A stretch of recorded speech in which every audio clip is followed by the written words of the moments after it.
This peace lily just loves to give me problems. This plant is perfectly healthy, but she's got a little bit of a problem in the stem area, and lucky for her, I am a problem solver. So what I'm about to do is make a band-aid for Miss Lily. All I'm gonna do is cut open a straw, slice it down the middle, then I'm gonna put it around the bent area and squish it down to hold it in place. And over time, her stem will fix itself. Don't worry, bestie, I got you. First things first, make sure we have no nastiness in our prop jars. If your plant has a node, you always want to make sure you keep that part intact. Roots grow from there, so we need that part. Next, if your leaves are droopy, that just means that your plant is literally dying. So diagonally cut off the tip, and what I like to do is add some hydrogen peroxide to give it some oxygen. It just helps it breathe better. Then you put it in a clean jar with fresh water, make sure those nodes are covered, and most important, put it in a super sunny spot until roots grow back. I love San Francisco. For the first time ever, I visited Japantown specifically to look at this store. I was surprised to find giant versions of some plants that I've been wanting for a really long time, along with some other plants that I never really expected to see in person. But if there's one thing about this store is that you're gonna get what you pay for, because a lot of these plants were way bigger than I expected to be. And you can most definitely tell that the owner actually cares about the plants. So if you're ever in the area, most def check this place out. Once again, I bought a beat-up plant from Home Depot. It was really root-bound and I was not having it. So I did what I do best and went straight into surgery. The whole thing came in one big clump. So I ripped it apart, shaved it down, and dipped it in rooting powder. Because let's face it, I'm way too impatient to grow the roots in water. And since I would be soil propagating, I decided to try out these grow bags from Jen Garden. There's a lot of reasons why, but I'm too lazy to say them, so I'm just gonna list them here. I added some support systems so the plant wouldn't flop over, gave it a proper name, and of course water to reduce transplant shock and welcome the plant to its new home. Everything changed when we started to teach our customers this light trick. So we teach that this is indirect light because the light is shining on the plant indirectly through the window. Because if the light hitting the plant means it's direct light, this would also be direct light, and this is actually low light. So what we found was people were putting their ficus, their bright light plants, in actually low light scenarios because light beams were hitting their plants through some part of the day. But this is actually the only direct light, when the light is actually shining directly on the plant without any obstruction. A customer returned this fiddle leaf fig after 2 years of owning it. She wasn't unhappy with it or anything, she was just kind of over it. So we decided to take it in. It was in desperate need of a repot. You could see right there that the soil is very cracked and dry. It's become what's called hydrophobic, and that's actually where the soil has been dehydrated for so long that now it repels water. It's not able to kind of take the moisture in down to the root ball. So we got to take care of that. We didn't really need a larger pot on this plant, but more so just refreshing that soil so that it's able to accept water once again. So here I am loosening all the root ball. I like to take a little bamboo stick, massage it with my fingers, try to get as much of that old, dry, crusty soil off as we can. Now because I'm not going any larger in pot size, we're just going to trim some of the roots off. Never more than a third at a time though. Just a little bit off the end is perfectly fine. Here we're going to mix up our soil. For fiddle leaf figs, I like to do 1 part moisture retention material and 1 part moisture draining material. In this case, we're doing some cocoa coir, we're doing some perlite, we're doing some vermiculite, and some orchid bark, and that's going to give a nice airy mix that still supports the tree and most importantly is going to be able to hydrate those roots. Make sure you knock around the ends right there so that all of that soil is getting down into and around the root ball. You don't want to miss anything. You don't want to have any gaps. Of course, make sure to firm up the soil around it as well so that it can support the height of the tree. That's super important. And here we go. The finished product that's going right back in our room. One job when it comes to watering your houseplants, and that is to saturate the entire root system. The best and easiest way to do that, especially when you have a lot of plants like we do, we have found is bottom watering. So I pour my water into the pot just like this. There's no drainage here. And then this pot, the nursery pot, has drainage, so it will soak up the water from the bottom just like that. Drop it in. We like to do it like before we go to work in the morning and then check on it in the afternoon when we get home, or sometimes we'll do it before bed and then in the morning check the topsoil. Once the topsoil is wet, you know that you've saturated the whole root system. And at that point you can just dump out any excess water so nothing is left sitting in water for too long.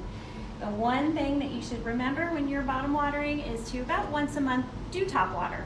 It's just an easy way to make sure that there's no mineral buildup.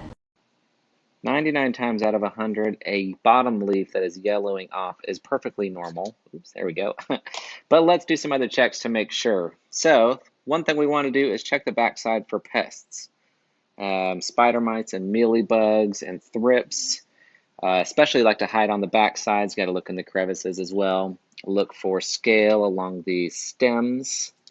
And all this will ensure that this is indeed just natural die-off. Let's see if we have any problems with our new growth. All new growth looks really healthy. I'm going to chalk this one up to just good old natural die-off. This leaf has been working for a long time. It is aged out, and it's ready to go. This plant was definitely due for a repot. As you can see, the roots coming out of the drainage holes right here. That's a classic sign that your plant needs to be repotted.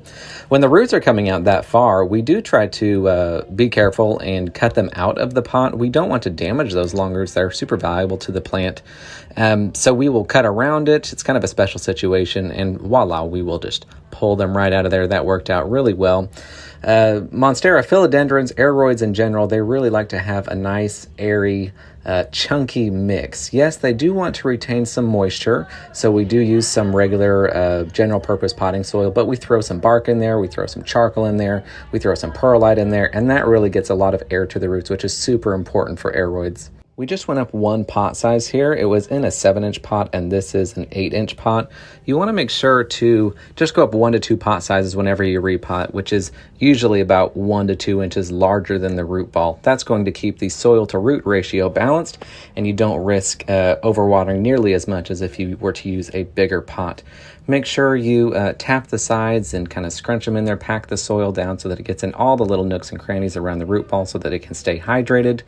But after that, that's basically it. Repotting monstera is super easy. They are very forgiving, and voila, she's ready for another year. Here's how we successfully hang our plants. I like to first go up there and see how it's going to hang, how close to the window it's going to be, what's the plant's view of the sky, make sure to get wife's approval, of course. And then we drill in to the wall there, make sure the hole is big enough for your tool.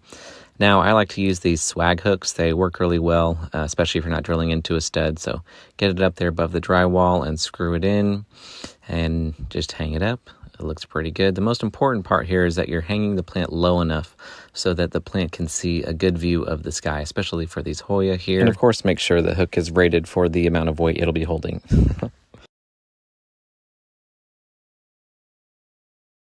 As far as I'm concerned, this is the only downside to snake plant, and that's blight. It's this gooey kind of disease that snake plants can get, and it can just pop up. Now, there are some things you can do to prevent it. You don't want to water the leaves. When they're kept indoors, they're not able to dry out fast enough, and sometimes they can get leaf blight that way. But this is how I take care of it. You cut below the affected area about 1 inch or 2, and then I like to shape it to a point so it doesn't stand out so much. You don't have to do that if you don't want to, but there you go. Easy fix. I recently posted this plant cake tutorial and it's going a little viral, so I wanted to show you guys how I made it. I start every cake off with actual cake. This is my easy chocolate cake. I love the flavor and it's so easy to make.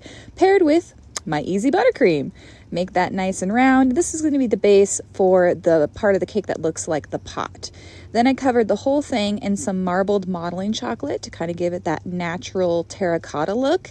And I spent way too long smoothing this out to make it look perfectly imperfect with all those little cracks and stuff. Thought it turned out pretty good. And then I added some little feet to make it look like it was standing up. And then it was time to make all of the wafer paper leaves. Yes, the leaves are edible too. Avalon loved helping me with this part, and it's nice to involve her whenever I can because she's my little shadow. And then I used some floral wire to give the leaves some stability, and I painted on this gelatin mixture to basically make it a giant gummy.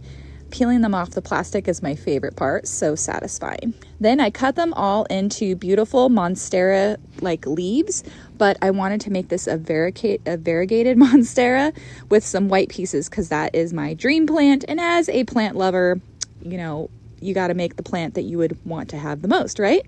So these are how all of the leaves turned out. There's so many of them, and this is the final result. What do you guys think? Do you like my monstera cake?